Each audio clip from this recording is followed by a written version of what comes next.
Welcome to the show, everybody. My extreme apologies for the new record late start. 6:24 for a show that's supposed to start at 6 o'clock. Some technical issues again. I wish we could work these out. We are struggling a little bit with that issue. But thank you for joining me right now. Appreciate you guys. Phillies get a dominant win. It's hard to top beating the Braves. The Diamondbacks mean nothing to me. I mean, obviously, winning this series means a lot to me, to you, everybody that was down in South Philadelphia yesterday, whether it was for the Flyers or whatever. Apparently, the report was, and I'm not kidding when I say this, there was no parking spot available last night. It was the only time the entire sports complex, no parking spot was available. Every parking spot was spoken for, according to a report. Absolutely incredible. And of course, last night, the crowd, again, a huge story, along with 10 runs being scored by your offense and your pitching, your arms dominant in NLCS Game 2 in South Philadelphia. Flyers also got you a victory, so we just got nothing. We have everything. We have everything to be excited about, nothing to complain about, right? Yeah, we'll find something. But anyway, it's hard to beating the Braves, but man, oh man, with the offense that the Phillies are putting together in this series, with the arms, the production that you're getting from your pitching staff, both starters and bullpen alike, oh my goodness gracious, this is a team that is absolutely without question on a roll, and this is a team that looks like they are going to clash in the World Series with another hot team in the Texas Rangers. I can't wait for that epic matchup. And I know there's baseball to be played. There's 2 more games you got to play. You now got to pack your overalls and head to Arizona, Garrett Stubbs, for all this. But, man, I can't think of a reason that anyone would be pessimistic about what could happen in this series. The Phillies are absolutely on a roll right now. They're Kyle Schwarber, Nick Castellanos, Trey Turner, now JT Realmuto, now Alec Boehm. These guys are banging baseballs. Zach Wheeler, Aaron Nola have been the 1-2 punch that we dreamed about. I remember going through September with you guys and talking about, if this is Zach Wheeler and Aaron Nola figuring it out now, rest of the league is on notice. Get this team in a short series in the playoffs like against the Braves or against the Marlins before that. Forget about it. Side seal, deliver the victories. And that's exactly what has happened. Now, 6 straight starts by Aaron Nola, dating back, obviously, to the regular season, where he hasn't allowed more than 2 earned runs to start. That is pretty phenomenal. And now in Game 3 of this series, you're going to have Ranger Suarez go out there for a team that he faced in Arizona back in June when he had that dominant run in June where he had 5 starts, not allowing more than an earned run in 5 consecutive starts. And one of those starts was 7 scoreless against these Diamondbacks in Arizona. Yeah, I can't really wait. And he's going up against a guy with a 5.72 ERA. This is the game where the Phillies bats go quiet, right? This is the game where we say, the Phillies left their offense back east. They need a crowd at Citizens Bank Park to really amp them up. No, I hope not. Hey, as we learned this past weekend by watching our Philadelphia Eagles play against the New York Jets, on any given game day, you're either going to win or you're going to lose, and anyone can do either. So it doesn't matter how good you are going into the game, not as you play in that game, and we'll see how that plays out. But I can't imagine. You go from this hot to nothing. I guess Phillies did get no hit in the World Series last year, but we're not talking about that. We're talking about how hot they are, how piping hot they are. And there was one thing that really stuck out, and we're going to get to everything. We're going to get to everything about yesterday's game. But I want to start it out with this. And I get to use my visual aid again. Okay? All right, here we go. So Merrill Kelly, ladies and gentlemen. Merrill Kelly goes out there to the press conference, and he's talking to the microphone and all that fun stuff. And he goes, hey, it's not as loud. I'd be surprised if it's as loud as the World Baseball Classic. The World Baseball Classic. USA, that was loud. I'd be surprised if Citizens Bank Park was any louder than that. Oh, would you? Merrill, is that what you would think? I think it was that 3rd inning. They got this. They got Merrill Kelly with his hand up, with his glove up. For the people on the podcast, I am doing a great pantomime of Merrill Kelly putting his glove up to his ear because he couldn't hear the pitch count. It was so loud. Huh? Huh? Hark? Come again? Fastball. Fastball, you say? Home run. That was, I laughed out loud. I guffawed is what I did when I saw that. I went, oh, little loud, Merrill Kelly. It was amazing. The Trey Turner home run. Used guys reached a 108.5 decibel.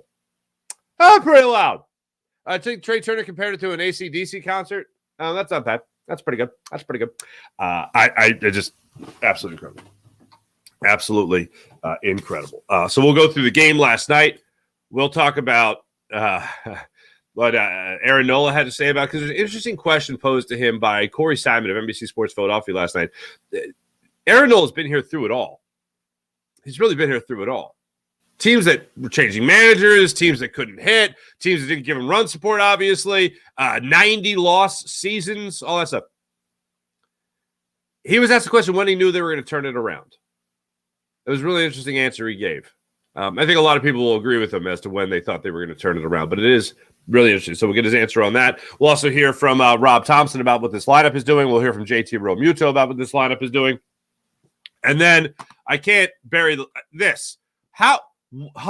What? The Eagles did, The Eagles signed 7-time Pro Bowler Julio Jones? What? I was one of those things where I looked at my phone for a second and I went, My immediate thought was negative because I'm like, don't need him. Don't know what he has left to give. And I was like, nah, red zone?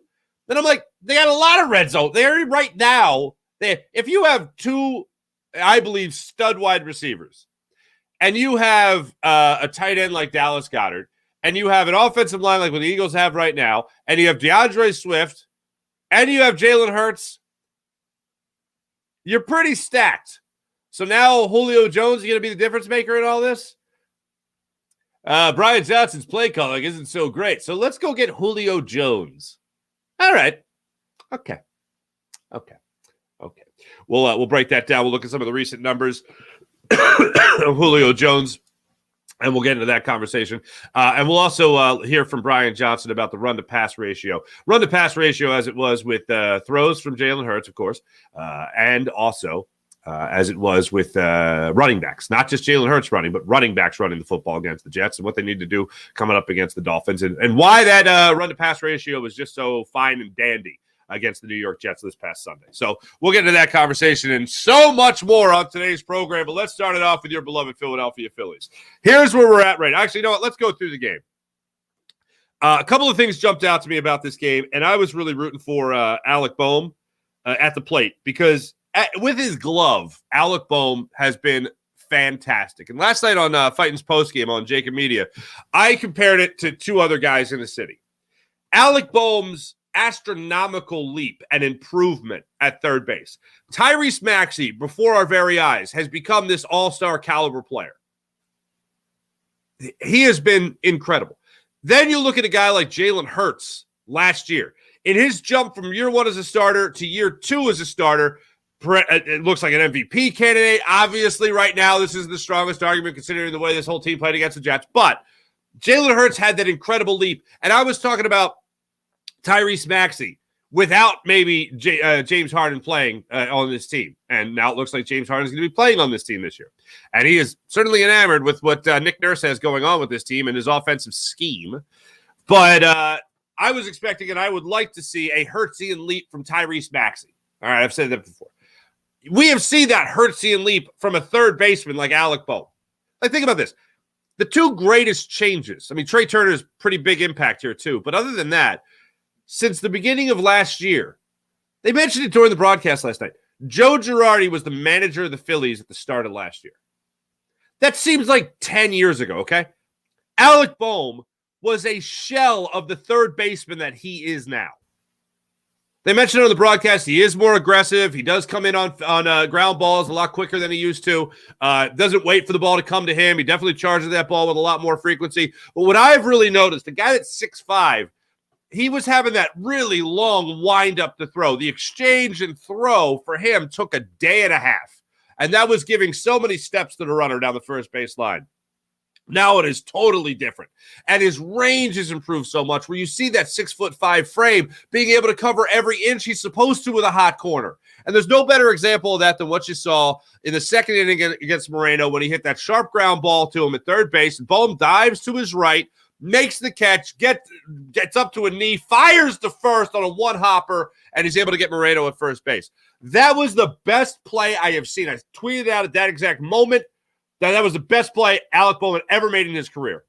And I've been rooting for him. He had been cold at the plate, and then he's able to get some runs across the plate for himself later in that ball game when he stepped up in that seventh inning with a 2-run double on that low fastball that he just went down and got and put it in the left center field gap to give the Phillies the 8-0 lead. But I was really rooting for him to get involved. He had a long fly ball in the first inning that I thought was going to be a home run.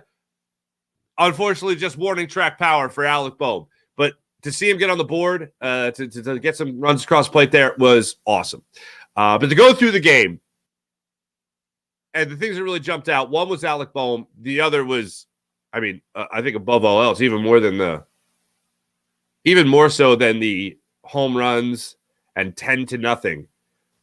I expected Aaron Nola to pick up from where Zach Wheeler left off. I didn't expect him to top Aaron Nola. And I'm not even to top Zach Wheeler. And I'm not even talking about the box score. Like, if you look at the box score from the previous night, obviously, you had a couple of runs allowed there. You had a home run allowed there by Zach Wheeler. And then you had 6 scoreless last night. So, yeah, one guy did better than the other. I think it's pretty safe to say, and that's Aaron Nola. I didn't expect him to outdo Zach Wheeler. And his stuff last night, the changeup he was using and abusing, the fooling of the Diamondbacks hitters last night, fooling them, striking out looking, I would consider fooling. Striking out on 3 pitches, I would consider fooling. Striking out on 4 pitches, I would consider, still dominating. And Zach Wheeler had his share of those, obviously, in the previous game in Game 1. But Aaron Nola last night, same type of start to the game where Corbin Carroll gets on base to start things off. This one by courtesy of an error by Trey Turner. Like, Trey, get it together at shortstop, man. Got to be able to rely on you. But he bobbles the ground ball hit to him. In all honesty, I don't know if he gets Corbin Carroll because he didn't charge the baseball. He might not get Carroll at first base. But bottom line is Carroll's on first again for the second consecutive night. I'm thinking, Lavallo, there's no way he doesn't allow Corbin Carroll to go this time. Didn't allow him to go yesterday in Game 1. He's got it. He's going to be stealing. He's stealing. Guess what? He didn't steal. Marte strikes out on 3 pitches on a knuckle curve that was beautiful. Then Pham goes up there. He goes down looking on 4 pitches on a sinker. Then Walker ends up going up there to end the inning, grounding out to Bryson Stott at second base. A 13-pitch inning after allowing a hit, or should be allowing a base runner to lead off the ballgame. Then Kyle Schwarber steps up there, and I'm like, is he sitting on another fastball? Was not sitting on another fastball. He goes up there and he grounds out to second. And then Trey Turner makes the error in the first inning. No damage done. Comes up still in the bottom of the first inning. 421 feet to left field. Throws his arms up in the air, looking at it like, I don't even know how I'm this good, but I'm this good. The place goes bonkers. I mentioned the decibel level goes up there to whatever the hell it was, a 108.5, which is pretty damn good. And then Harper gets a walk. Bohm hits the long fly ball for the second out. And then Stott, unfortunately, while he's at the plate, Harper tries to steal second. So in the first inning, Corbin Carroll doesn't try to steal. Bryce Harper does try to steal and unfortunately gets caught stealing. Going to the second inning, another 1-2-3 inning there for Aaron Nola. 11 pitches in that inning, including the great play by Bohm. He gets Gurriel to strike out on a knuckle curve. Thomas to ground out to second. Then at the bottom of that inning, Stott, Real Muto, Castellanos, they go to 1-2-3. Third inning, Longoria strikes out on a sinker, looking in another 3-pitch at bat. Perdomo grounds out to short, and then you have Carroll grounding out to first base on a great diving play by Bryce Harper at first. A 9-pitch inning in the third inning for Aaron Nola. So he is hitting cruise control. Then in the third inning, Schwarber steps to the plate with 2 outs, and he hits a line drive just over the wall in right field for a home run. It's a 2-0 ball game. Let's pause it right there for a second. I want to give you some numbers on what we saw from your boy last night in your boy in Kyle Schwarber. You know, your boy. Kyle Schwarber last night, according to CBS Sports, and now this is all over the place, most home runs in a 4-game span in Major League Baseball postseason history. In a 4-game span now, the Phillies, including the Kyle Schwarber home run there, 15 home runs in 2023. The Yankees in 2020 hit 13. The Rays in 2008, 13. If that's not special, I don't know what is. All right? And then you can distill it even further here. 15 home runs last 4 games, most in a 4-game span in postseason history. 3 players with multi-home run games ties the most by a team in postseason history. Again, they have 3. 3 or more home runs in 4 consecutive games tied for the longest streak within a postseason since the 2008 Rays. I didn't realize the 2008 Rays were that good at home. I forgot they were hitting that many home runs before they, lost to the Phillies. That is. That's pretty spectacular. So Schwarber hits the home run, 368 feet. Nothing doing after that. Turner gets the walk, and then Harper flies out to deep left field in the 3rd inning. He almost had another home run. Just wasn't meant to be. It went right to the wall. Then you go into the 4th inning, your first sign of a jam for Aaron Nola.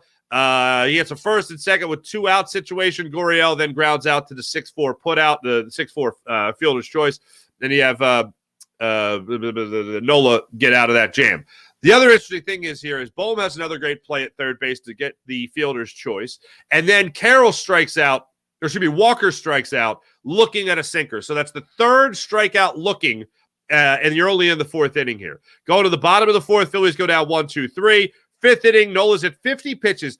This was wild to me because this is where you start to see Nola struggle a little bit. And I want to say it was around the 54th, 53rd pitch that he had trouble locating his knuckle curve. And I think it was Thomas at the plate. Thomas had the 8-pitch at bat. Nola started out the at bat going 3-0. All right, he worked a 3-0 count, I should say. 3-0 count. And it was either the 2nd or 3rd consecutive ball that he threw in that at bat that you see him try to snap that knuckle curve into the strike zone, and he just looks off like he's in disgust. And I'm like, he's only at 53, 54 pitches. He's not running out of gas. No way. And then you saw him start to labor a little bit more so than he did in the previous 3 innings. This is actually laboring. He's only a 15-pitch at bat, but compared to the first 15-pitch inning, but compared to the first 3 innings, this was laboring. First 4 innings, this was laboring. So Nola goes up there. He's able to fight back. He gets Thomas to ground out to second base. Longoria flies out to right field. Nick Castellanos, long fly ball, deep right field off the bat of Evan Longoria. And while he leaps and makes the catch, Nick Castellanos comes up big there. Perdomo goes up there. He strikes out looking at a 3-2 knuckle curveball. Another longer at bat for Aaron Nola. Started to have a little bit of concern there. But then in the bottom of the 5th inning, the Phillies go down 1-2-3. Nola's right back out there. Gets Carroll to go out and ground out to short in a 3-pitch at bat in the 6th inning. Then Marte gets the double on a sinker. So you now have another runner in scoring position there for Aaron Nola. Pham grounds out to 3rd. Walker, I don't know what the hell he was thinking, but he was anticipating a first pitch fastball, so he was swinging with the ball still in the hand of Aaron Nola, and the ball ended up coming up by his nose, and he swung at a pitch and just dodged out of the way for strike 1. Then Nola gets him to strike out on the knuckle curve. Another 15-pitch inning there for Aaron Nola in the 6th inning, and they shut him down after that because in the bottom of the 6th inning, Schwarber gets another home run on a 2-1 changeup, blasts 437 feet. Then Turner goes up there and gets a walk. Harper strikes out. If there was ever a moment where Bryce Harper was really trying to hit a home run, this was the instance. Takes 2 huge hacks that if he would have made contact, would have gone through the USS United States. If you don't know what that is the Titanic-looking ship docked at Delaware Ave. Okay, Delaware, right on the Delaware River, right there on Delaware Ave. The Columbus Boulevard, whatever. He would have put a ball through that, and it would have knocked out several rats. I don't know. So it's a 3-0 ball game at this point thanks to Schwarber's home run. They take out Merrill. They bring in Manaply. Stock gets a single. Turner goes to 3rd. You have 1st and 3rd with 2 outs. Real Muto gets the 2-run double on a changeup. Castellanos gets intentionally walked as a slap in the face to Brandon Marsh. And Brandon Marsh says, "Thank you very much for putting another runner on for me." Brandon Marsh gets an RBI double down the left field line. It's now a 6-0 ball game, ladies and gentlemen. Nothing doing after that. Rojas grounds out to 3rd base. In the 7th inning, you have Hoffman come in. I thought this was played perfectly by Rob Thompson. Both in the 6th inning when he got somebody up, when Nola got a runner in scoring position, and then also by bringing in Hoffman in the 7th inning. At that point, I thought Aaron Nola was I thought it was the perfect time. You have a huge lead. No reason to have him use more bullets. 82 pitches. You still want to get at least 2 more starts out of him. Preserve what you can. Thought it was well played by Topper there. Hoffman gets a 1-2-3 inning there in the 7th. The Phillies tack on a couple of more. The perfect situation that I laid out for you guys earlier with Alec Boehm going up there with the 2-run double. That was a thing of beauty. Makes it 8-0. Real Muto gets an RBI single. He has 3 ribbies on the night. Castellanos gets a sac fly RBI. It's a 10-0 ball game after the 7th. Strahm comes in, does his thing, and then Kerkering comes in and handles the business there in the 9th inning. Kerkering, he's the new Sir Anthony Dominguez. That's going forward. Guy gets 3 strikeouts in the inning, gives up a hit. Yeah, okay, fine. He's got the put-away pitches, man. Sir Anthony Dominguez has been struggling with the put-away pitches. And Orion Kerkering, he's got a whole quiver full of them. Yeah? No? Okay. Anyway, that's what he's got. Also, honorable mention Jake Cave, by the way. Honorable mention Jake Cave. Guy gets into the ball game in a postseason game there and hits a ball into the left center field gap. Busts it around second base, trying to stretch a double into a triple. And he takes I liken it to a Manny Young Sport and Social softball slide. Just hanging out with your buddies on a Saturday or Sunday, just out there at Roxborough and getting your free beer after the game because you're part of the league. And he just took a slide and a head-first slide and was out. He was definitely out. Anyway, he gets his free beer at the Bayou afterwards. But the Phillies come away with a 10-0 win, man.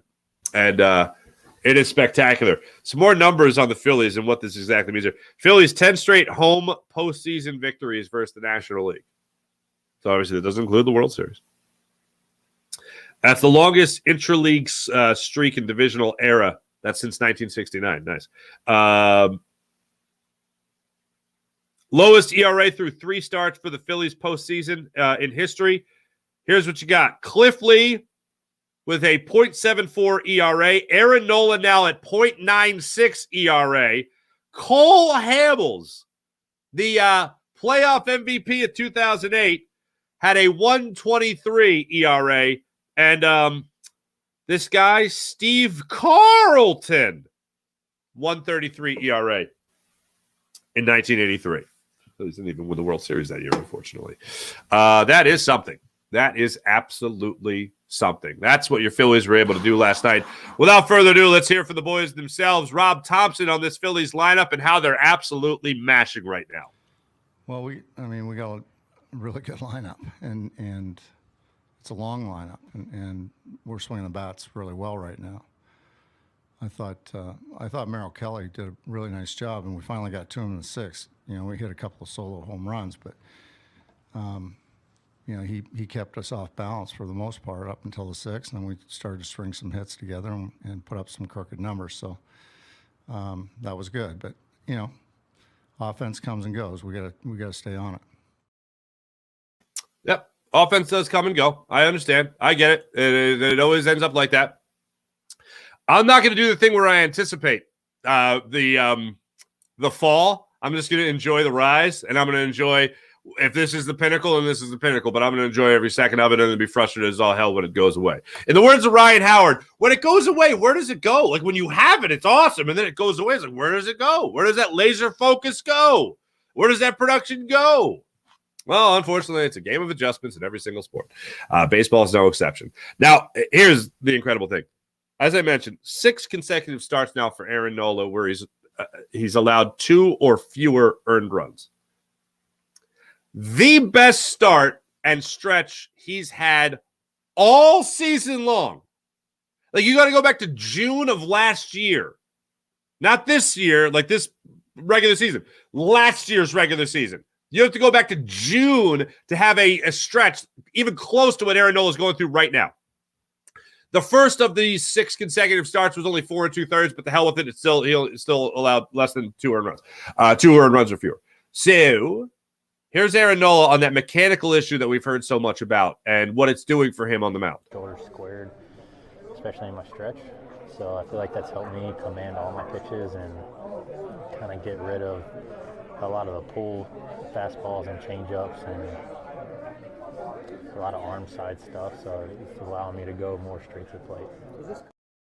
But whatever he's doing that's working, just keep it going. And for the kids at home, make sure those shoulders are squared. Shoulders being squared, that's a good thing. You should do that. And apparently this is opening up everything for Aaron Nola. Better torque on his fastball, better life on his fastball. I still hate that it's like 2 things that's really annoying me is how the sweeper is going away. And I'm happy with the sweeper, but it's always been a slurve. And Rob Thompson's on the same page there. It's always a slurve. Forget about the sweeper. It's a slurve.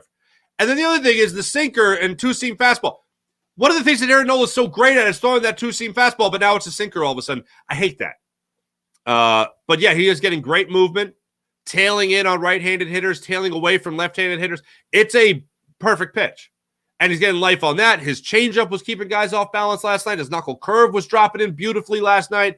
Fastball, velocity, he wasn't hitting 93. He wasn't hitting at least 93 as consistently as he was in the innings 1 through 4. And then inning 5 and 6, he was more hitting 92 with consistency. And then as far as accuracy went, you could definitely see that he was starting to lose that location a little bit.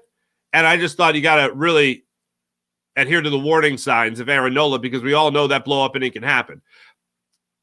The other thing I'll say about Aaron Nola in that 6-game stretch, he's given up 1 home run. Aaron Nola, who allowed 32 home runs in the regular season, 7th in baseball, 7th most in baseball, has given up 1 home run over the 6-game stretch. Hey, Caleb Conklin, where was the whole square and shoulder thing to, like, I don't know, June, for instance? What the hell, man? But absolutely incredible. 32 home runs during the regular season. 1 in this last 6-game stretch. That's a better pace. That seems like a better ratio. That seems like a much better ratio. Unbelievable. And then, I'm going to go back to Nola. I'm going to play Nola again later because it's a good bow on all of this. Kind of like a where we've been and where we are type of situation.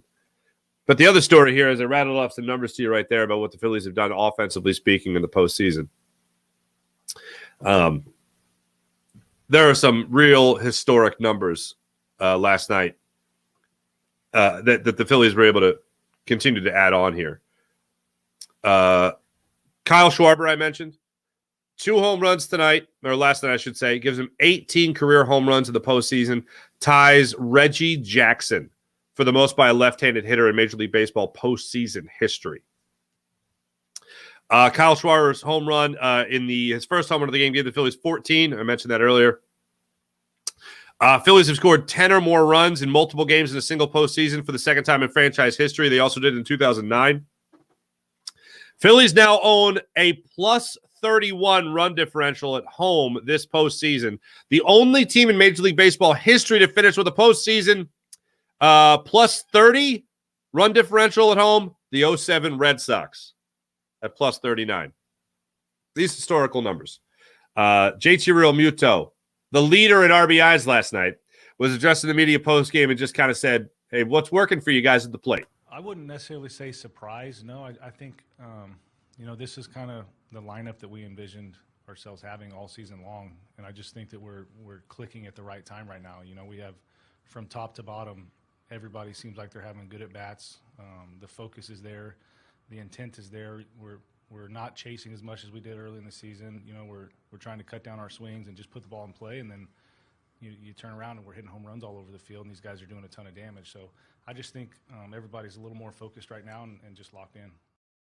It certainly seems like everyone's locked in. And you're just waiting for Bohm to come through. You're waiting for JT Realmuto to come through. Both these guys come through. Brandon Marsh, not JT. Brandon Marsh. You're waiting for Brandon Marsh to come through. They intentionally walk Nick Castellanos, and they bring up Brandon Marsh, and Brandon Marsh delivers. As a wise man once said, and Harry Kalas reiterated in his Hall of Fame induction, everybody hits. It just continues to be a party. It continues to be a party in South Philadelphia. It looks like Fought will get the start for the Diamondbacks in Game 3 in Arizona tomorrow night, 5:07 start time. Aaron Nola, of course. Ranger Suarez will go for the Phillies. Find a better party. Find a better and bigger party than what the Phillies are giving us right now in South Philadelphia. Absolutely incredible. Now, where we are now is certainly not where we have been in most years in recent history in Philadelphia when it comes to this beloved baseball team. The Phillies have had their share of problems, as we know all too well, unfortunately, and we experienced it. We were there for it. We might not have been at the stadium, but we were certainly following at home, waiting for this Phillies team to bust out of a horrible stretch where they didn't make the playoffs from 2011 to 2022. They did not deliver playoff games. In that stretch, they lost 89 games twice. They lost 99 games once. They lost 96 games once. Then they started to creep their way back into it. Aaron Nola has been here pretty much through it all.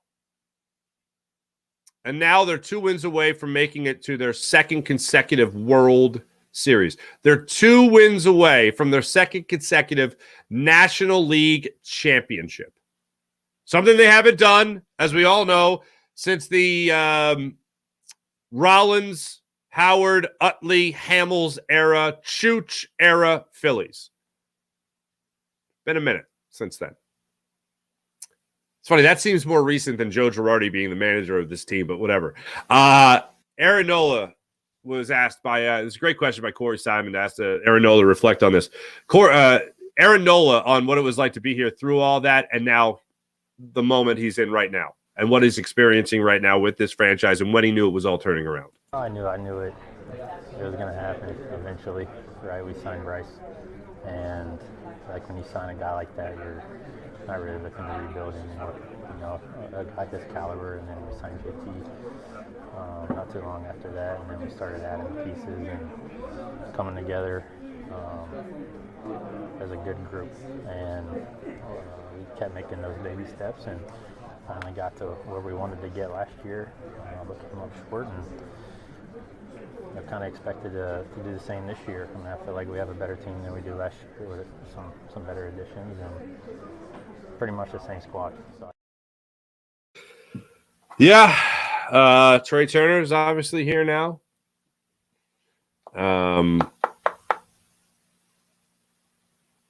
It's wild to think about that. It's absolutely insane. But yeah, you got to go through those ebbs and flows. I just think those ebbs and flows are going to last 11 years. And they would tease us occasionally. They'd have like a really good May. And we're like, oh, maybe this is it. Maybe Pete Macannon's squad is going to do it.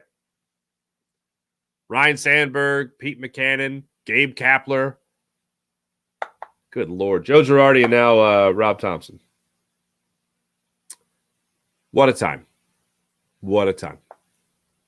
I'm embracing it. I'm enjoying it. I hope you are too. It certainly looks like down there at Citizens Bank Park, you're enjoying it. By the way, that Merrill Kelly fella, after the game yesterday, he said that his words got taken out of context. You'd say you'd be surprised if it was louder than that's the context everybody heard. That's a pretty much declarative statement right there. I don't know how you take it out of context. Yeah, I would say some people exaggerated a little bit by saying, he said it was going to be quiet. They never said that. But the words alone are all, I think, the Phillies faithful needed to hear. So yeah, game 3 tomorrow night in Arizona as the series shifts back. I was thinking about this because we have a lot of experience, and maybe this is stupid. It probably is because it came from my brain. But anyway, the home field advantage thing, the 2-3-2 format. The Phillies have benefited from that format, so I shouldn't argue to change anything. But it's like this.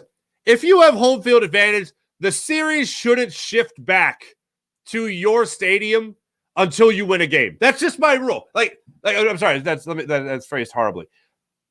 The team with home field advantage shouldn't stop playing at home until they lose at home. That should be the rule. No, it never happened. Logistically, it's a nightmare. But I was thinking about that. I was like, I don't want this to leave. I was coming up with those stupid excuses. It's like when you're running late in the car for something, and it's just like, there shouldn't be a red light. Why is there a traffic light on this road? It's just stupid things in your mind that only benefit you in that moment. I'm like, you shouldn't lose home. You shouldn't leave your home until you lose it. That should be the rule. That should be the rule. But think about it, that would also benefit the Phillies because even if they don't have home field advantage, they still win game 1, and then the series would shift right back to Philadelphia. I got to book a plane now? Oh, no, I didn't think they'd lose. Anyway. By the way, speaking of traveling, I wanted to make sure I get this in here as well. Did I snip this? I didn't snip it. What an idiot. I am an idiot. My old friend, Kate Freeze. And when I say old friend, I interviewed her once when I hosted a show called The 700 Level. Not the 700 Club, okay? Amen. But the 700 Level. Kate Freeze interviewed her. She's a photographer. She's from Philly, and she lives out in Arizona now. I think she's the main photographer for the Suns, the Phoenix Suns. So it's a great job. She's a real artist. She's awesome. But anyway, we really hit it off over cigars and whiskey. We're big fans of cigars and whiskey, and we still owe each other that meetup for cigars and whiskey. But anyway, she tweeted this out for the Philadelphians coming to Phoenix. Cheesesteaks. Now, I retweeted this, and you guys should give her a follow because she's awesome. But Philadelphians coming to Phoenix. Here you go. Cheesesteaks, Spinelli's, pizza, Pizzeria Bianco, bagels, Choppies, okay? Water ice, Joe's, soft pretzels, I think I'm saying Pedal House Brewery, okay? And they don't have Yingling, sorry. Parking is cheaper in the lots just south of the stadium. That's good notice. And you're welcome, says Kate Freeze. So travel advisory for Kate Freeze right there. Travel advisory. So yeah, you guys take that all with you. All right, before we get to our chat check, before I get to my ad reads here, I want to get into this Eagles thing because this is absolutely insane. I'll show it to you guys one more time because I still am wrapping my head around this. Okay, Julio Jones signs with the Philadelphia Eagles. Julio Jones signs with the Philadelphia Eagles.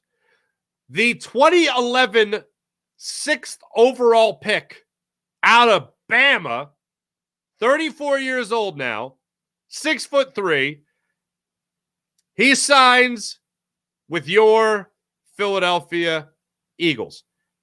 Quintorris Lopez Julio Jones signs with the Philadelphia Eagles. 7-time Pro Bowler. He's dealt with some injuries over the years. This is not the guy that has been lighting up your fantasy football rosters in your fantasy football leagues like he was from 2014 to 2019. He's a little older. Wily is the word you could use. 3 touchdown receptions over the last 3 years. The last 2 years. 2 of them with Tampa last year in just 10 games. I am never against taking a flyer on a guy. And Julio Jones obviously has a knack for scoring touchdowns. You can't really say that over the last couple of years here. It's been now 3 seasons since he caught more than 5 touchdowns in a single year. I'm never against taking a flyer on a guy. I just look at it like this. This has to be for the red zone. I don't see what else it could be. Is he playing defensive back? Is he going to play tight end? What is it you say you do here? I think what he is going to do here, at least the hope of what he's going to do here, is be another target in the red zone. Devontae Smith, A.J. Brown, Julio Jones lining up. That's a nice little lineup to have there. Julio. Okay, so let's put it like this. Who would you rather have? in the red zone? Olamide Zaccheaus, or would you rather have Julio Jones? I didn't think I'd say this in 2017, but it might be a toss-up. So I guess you're just looking for the bigger body guys to make plays for you in the end zone, which is not a terrible thing. I do wonder what he has left. I guess he's ring shopping, as the word is used. And you're also going up against an offense that has a hell of a lot of firepower, first in pretty much everything in the NFL, and that's the Miami Dolphins. So if they're unable to get what they really want on the market right now, which is more cornerback and secondary help, I guess their best defense is going to be the best possible offense they can put out there on the football field. So that's why you made this signing now. That's my take on the Julio Jones signing. Fine, take a flyer on him. He's not going to solve all your problems. And if you're going up against the Miami Dolphins and you can't get all the guys you need in your secondary, then you better have a strong offense. And yes, I think he makes this offense slightly stronger. And if you're struggling in the red zone, then you better have all the weapons you can have at your disposal. And Julio Jones can be a weapon still in that red zone. I don't hate it. I was surprised by it. But when you think about it, the default where I went to in my mind was sometimes the best defense is a very strong offense. And that's exactly what you might need here against this Miami Dolphins team. That's exactly what you're going to need here against this Miami Dolphins team, especially when you have no idea who's going to be in your second. Josiah Scott gets signed back to the Eagles from who was it? Was it the Steelers practice squad? All right, drive across the state there, fella. See you in a minute. And here we are. Here we are. Good times. Look at those numbers again, man. Look at that. Almost 1,600 yards, 1,800 yards, 1,400 yards, 1,400 yards, 1,600 yards. Almost 1,400 yards again. From 2014 to 2019, that is one hell of a run. Congratulations to you if you had him on your fantasy team during those years, man. Wow. Absolute wow. One last thing about the Eagles I want to get into. So, as we know, the Eagles struggled mightily in their game against the New York Jets, especially with the run-to-pass ratio. I really hate the run-to-pass ratio argument. For instance, in their third to last possession, the Eagles ran the ball 4 times with DeAndre Swift and basically got nothing out of it. I think they ran 4 times out of 8 plays. The fourth one I think was actually with Kenny Gainwell. Didn't like that. But that's the way it was going. It wasn't working offensively speaking in the run game. So they did get away from it. And that is a little bit concerning. But to look at the entire game and see that the Eagles only ran the ball with running backs, what did we say yesterday? 12 times with running backs? That's terrible. That's god-awful. 14 times with running backs? That's terrible. So Brian Johnson was addressing the media, Eagles offensive coordinator, and he was asked about that run-to-pass ratio with running backs, and here's what he had to say. As far as sticking with it and trying to make it work, or do you just figure, like, it's not there today, we're just going to go another direction? Yeah, I think it just kind of depends on the flow of the game and what you need in particular. Credit those guys. They did a great job defensively. Anytime you score 14 points and turn the ball over 4 times, obviously not good enough. And, we just have to use this as an experience to learn and continue to grow and obviously get better than what we showed on Sunday. When you step back and look at the run-pass ratio, were you okay with the way it went?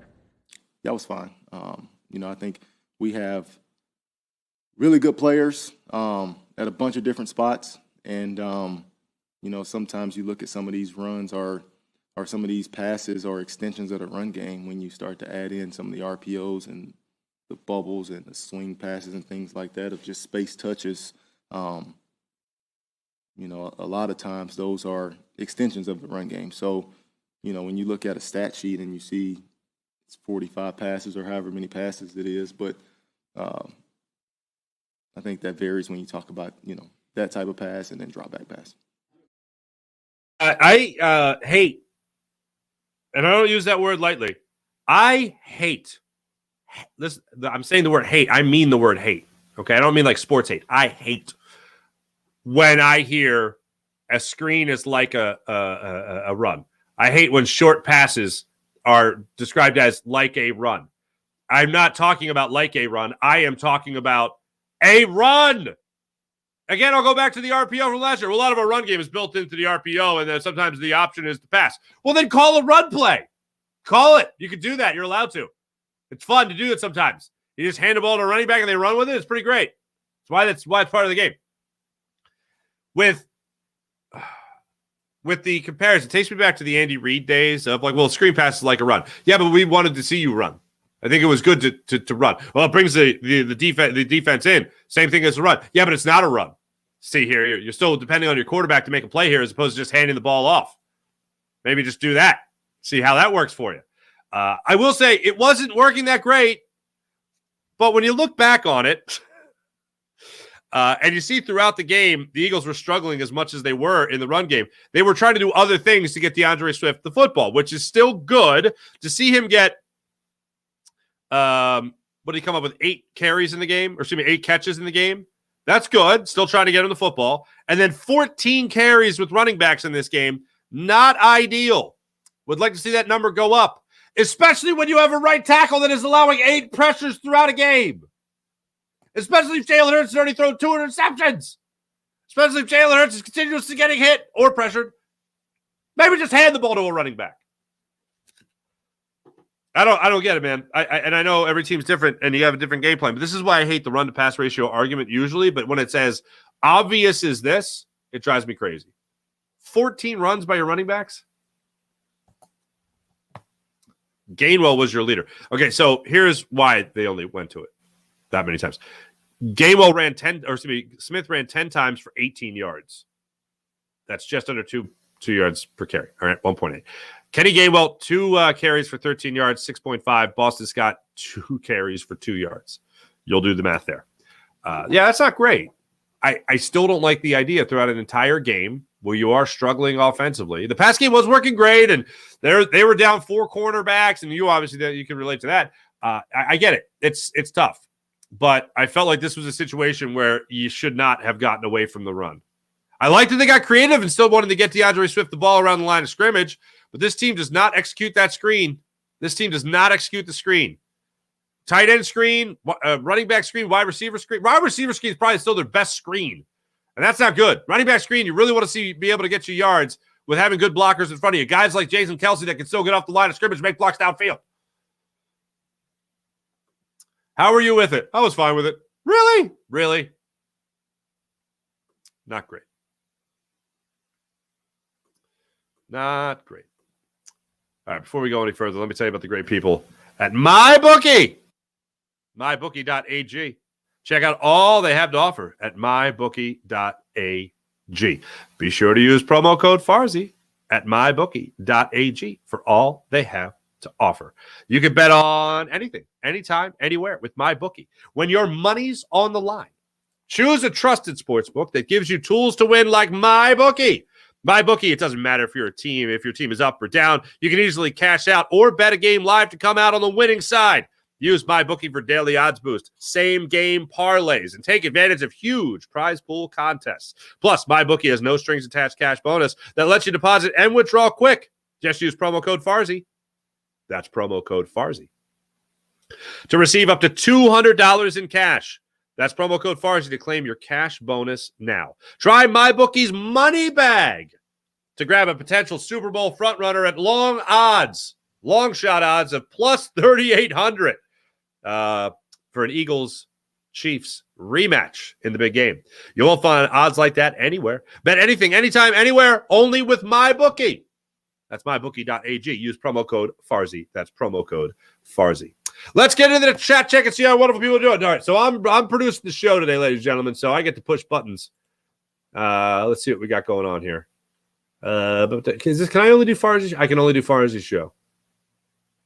Can I do Farzi show? I can only do Farzi show. Wah, wah. All right, I'm going to start it off on Farzi show. Put these chats up here quick here. IBH, what's going on? Not quick. I'm going to take my time. Good morning, IBH. April. Good morning, April. Still love your profile pic right there. Still love that avatar. Michael B, 6 more wins to go to another parade. Let's do it. I'm with you, Michael B. Good morning, everyone. Good morning, Sean Kilrain. What's going on? Sean, what do you got? Boom. Defensive play was awesome. Throw had me like, what? Huh? Mind blown, Farzy. I think I interpreted those emojis right. I think I was dead on with them. Good morning, Mike Fuji. Fine Philly fans. Ain't no stopping us now, as the song goes. An ass whooping from pillar to post. There you go. What's going on? Sean Gillespie. Good morning. Go Phils. Mally. Good morning, people. Smoke 'em if you got 'em. Ding dong, that bell. Phillies have outscored their opponents in these playoffs 46-13 from John Clark to 33-run differential. Best in baseball playoff history over an 8-game span. Good Lord. Good Lord. Nola was like Bob Ross painting the corners for strikes. Hell yeah. And it's a happy little painting. It's a happy little knuckle curve. It's a happy little knuckle curve. There are no mistakes, just happy little accidents. So are you going to start a poll on who is next to have a multi-home run game? Next multi-homer game. Cassidy's done it. Schwarber's done it. Harper's done it.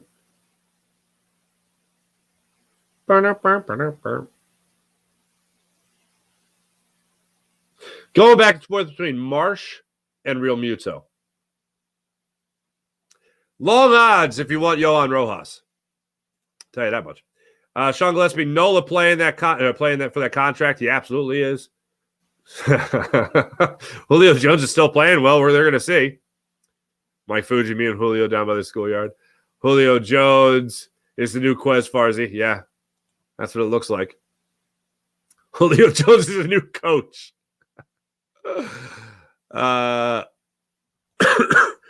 Yeah, Zach Ertz is still playing. The rumor is he's going to come back to Philly. That's a hot little rumor right now. Apparently, he's been dumped down on the depth chart there in Arizona. Zach Ertz still is that awesome House of Hope in Hunting Park section of Philadelphia that they're doing so much work on. I've been lucky enough to be a part of that. Shouldn't the Eagles be looking for offensive line help or secondary help versus the wide receiver help? Michael B., absolutely. But my contention is that the Eagles are in a situation right now where they're not finding anything good on the open market for the cornerback spot, so they might as well bolster their offense as much as possible. That's what I'm saying. Nola about to get re-signed. Great to see the caveman made his moment last night. Magic number is now 6. Thank you, Mia Sanchez. Sean Gillespie, what happens to the O-line when Kelsey and Lane are gone? Please don't. Let's not fast forward. No need to fast forward. If you really think about it, props to Dabrowski, we definitely wouldn't be where we are with Klentak, Farzy now. Sean Kilrain, I agree. I made this point a couple days ago. Howie Roseman gets so much credit, and he's won. He should get a lot of credit. Dave Dombrowski is about to go to, I think it's his 6th World Series. He's won 2. 1, 2? Miami and the 2 with Boston? But he's been to 5 World Series. Yeah, the man deserves his props. We are very lucky to have 2 of the 4 general managers that we have here in Philadelphia. Get off your ass, Daryl Morey. But I'll say this about Daryl Morey. I love Patrick Beverly. Love him being here. Kelly Oubre, 3-point specialist and assassin of the preseason. And then Danny Briere. Flyers won a lot last night. Are you going to mess up this rebuild? Juergens, Dickerson, Jordan Mailata. All right. Mailata's actually been a little disappointing this year. A little disappointed in Jordan Mailata. Caveman Slide says T-Bro. More of the stumble fall. I agree. 700 level will always be a classic show. Mally, God bless you. Thanks, man.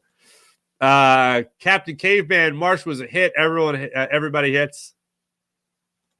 Mally, how many more wins we got, Farzy? 6, baby. April, just run the damn ball. I concur. Ooh, yeah. All right, JT Romuto, multi-bombs for me, says Sean Kilrain. Let me flip it over to, at least down here in my monitor, the Jacob Sports page. What's going on? Lane is the real MVP. Ace says Steve. East Side Monster. It's disgusting the amount of game planning they did, and that's what they came up with. I know, right? Julio Jones is washed up. Camel, I don't think you're wrong. 6 years late on that one for Julio Jones, absolutely. Steve Ike guffawed at the Julio signing. Guffaw is a great use. It's a great word. It should really make its way back here. Julio Jones watched up. Stupid is what it is, says Eastside. Like, but in all honesty, what's the other move? Greg Ward? Britton Covey becomes your wide receiver. What do you? I'd rather take a flyer. Especially in the red zone, because you suck in the red zone, and you know those games we talk about where you got to be able to cash in. You got to be able to cash in the red zone against the upper echelon teams. Hi, Miami Dolphins, upper echelon team. No doubt about it. Thanks to everybody in the chat. You guys are great as per usual. I always do this whenever I put up the chat myself. So there we go. All right, here's what you got. Phillies and Diamondbacks back at it tomorrow night in Arizona. That's what we're looking at here.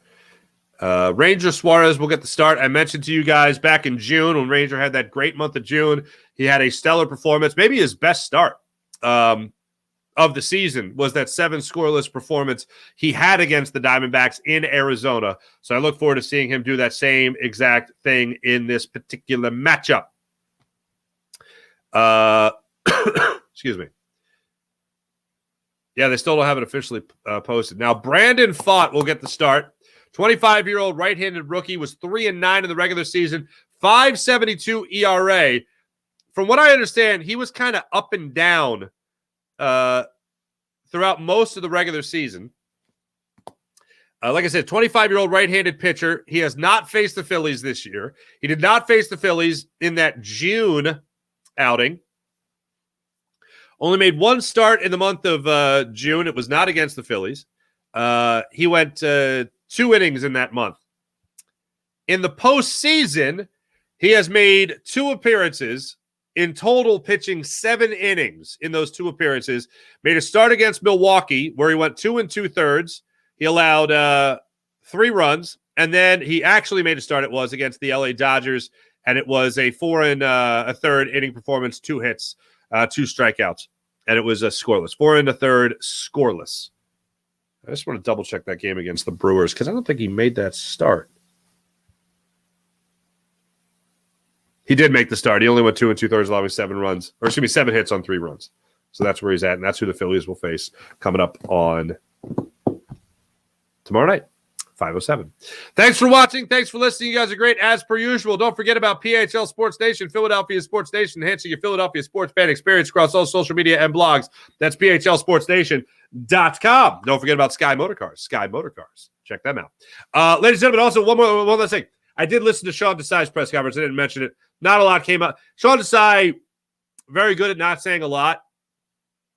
But when he was asked about facing the Dolphins, he, speaking of guffawing, he did laugh.